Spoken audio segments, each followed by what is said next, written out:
Magandang araw mga kaibigan. Bigyan natin ng reaction, opinion itong post ni Dr. Richard and Erica Mata. Ang ganda ng pagka-analyze niya nito.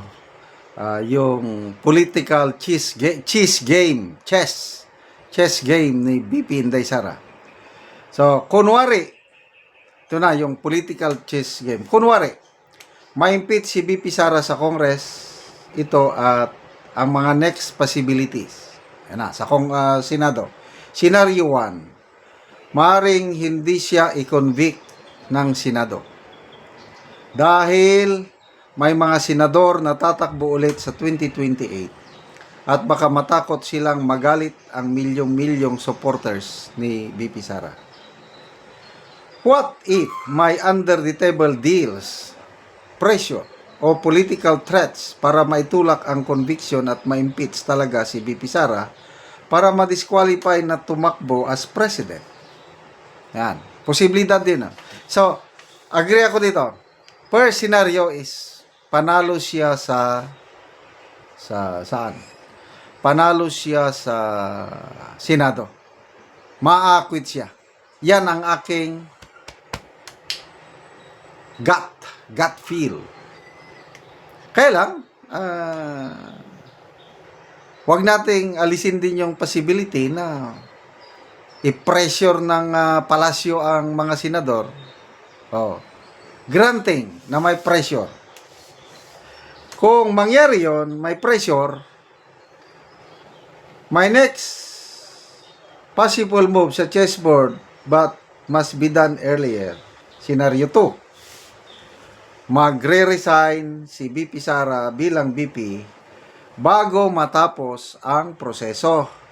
Mawawala ang impeachment dahil wala nang opisyal na tatanggalin sa pwesto. Ibig sabihin, hindi na rin maipapataw ang disqualification. So, yeah, another scenario yan. Kalang, palagay ko, malabo. Knowing the character of BP Sara na palaban, hindi siya magre-resign. True in true yan. Mas gugustuhin pa niyang makonvict kaysa yung mag-resign. Okay? So, scenario to, wala. Kasi kahit magre-resign, kahit makonvict siya, mag-i-endorse pa rin siya ng kandidato niya. At sabi ni Congressman Edgar Erese, kung makonvict si BP Sara sa Senado, baka lalong magalit ang taong bayan. Dilawan yan, Liberal Party, hindi siya DDS. Lalong magalit ang taong bayan at kahit sinong i-endorse ni BP Sara mananalo. And agree ako dyan. Kaya lang, for the sake of gay discussion kay Dr. Mata, kasi ito yung kanyang mga senaryo magre-resign para makatakbo ulit. Okay, so scenario 3. Nag-resign siya, so hindi na siya impeachable official, kakasuhan na siya ngayon ng ombudsman. Kunwari, kakasuhan siya pagkatapos niyang mag-resign para ma-disqualify. Pero sa batas ng Pilipinas, akusasyon lang yan. Hanggat walang final conviction, pwede pa tumakbo.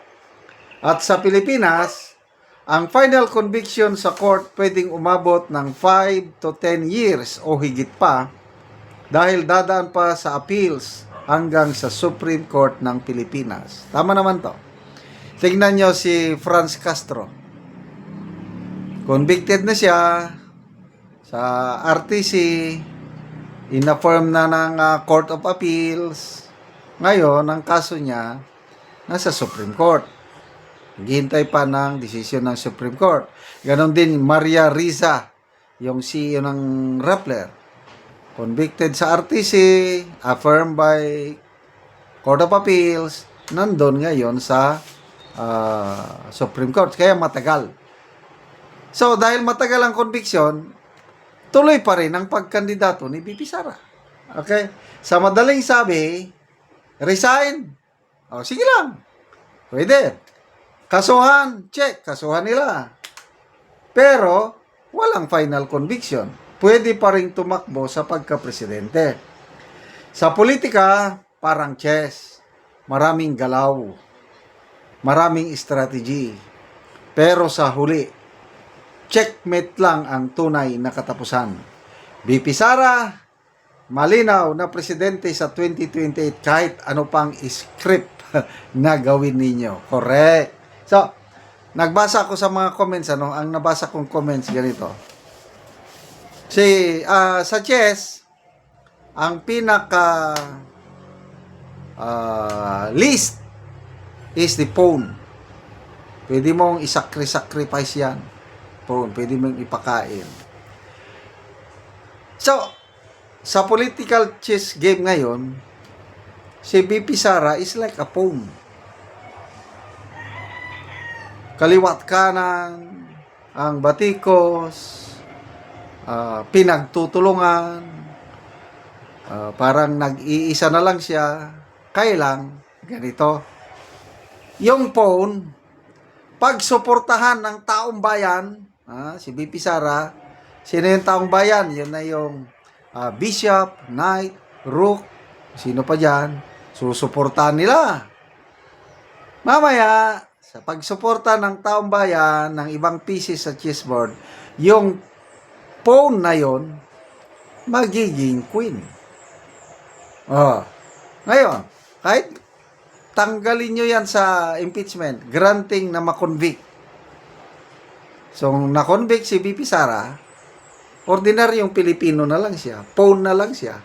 Kailang, ang mga ordinaryong Pilipino, ngayon, ang magtutulak kay BP Sara, magagalit sila dahil sa kaya conviction na binigay sa kanya, hanggang makakarating siya doon sa ng kalaban, yung pawn magiging queen. Ganon yon. Kaya nga, kahit anong senaryo, panalo si BP Sara sa political chess game na ito. So, good luck na lang, Senator Risa Ontiveros, sino pa yung Bam Aquino, sino pa yan, John B. Cremulya, ang mga makakaliwa. So, nakikita ko yan. 4 ang pinaka mababang number of candidates sa presidente. Kandidato ng Dilawan, kandidato ni Marcos, kandidato ng mga makakaliwa, pang-4 si BP Sara. So, it's a 4-way fight. Panalo po ang ating BP Sara. Salamat mga kaibigan sa inyong pagsubaybay sa ating channel. Nakakatulong kayo ng malaki sa tribong Talandig ng Bukidnon dahil ang income natin sa channel na ito is pantulong sa tribo na bimigay tayo ng libreng yero at pako para makapagpatayo sila ng mas maayos na tirahan. Panoorin niyo ang video na ito. Muna ni ang natagaan na mo o gyero. So, siya lang nagpasan.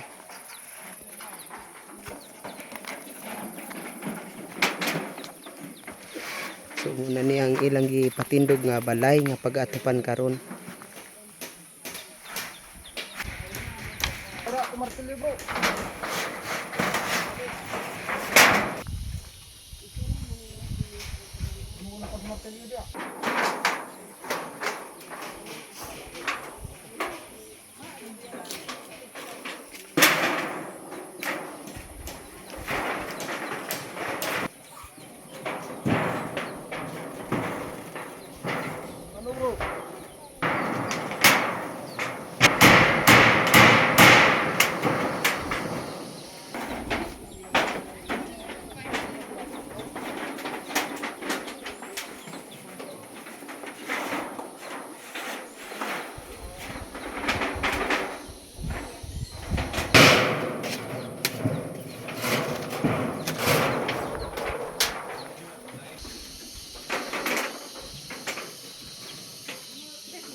O karon human na gyud sa pag-atop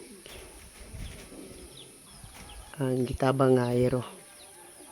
Sa Ginoo na sa Salamat sa ino nga pangsasinga singa di may mga ulanan. Oo. Salamat po. Magpa inaat unta nga magpadayon ang inabang para dagan ang may nabangan. Salamat kaayo. Salamat.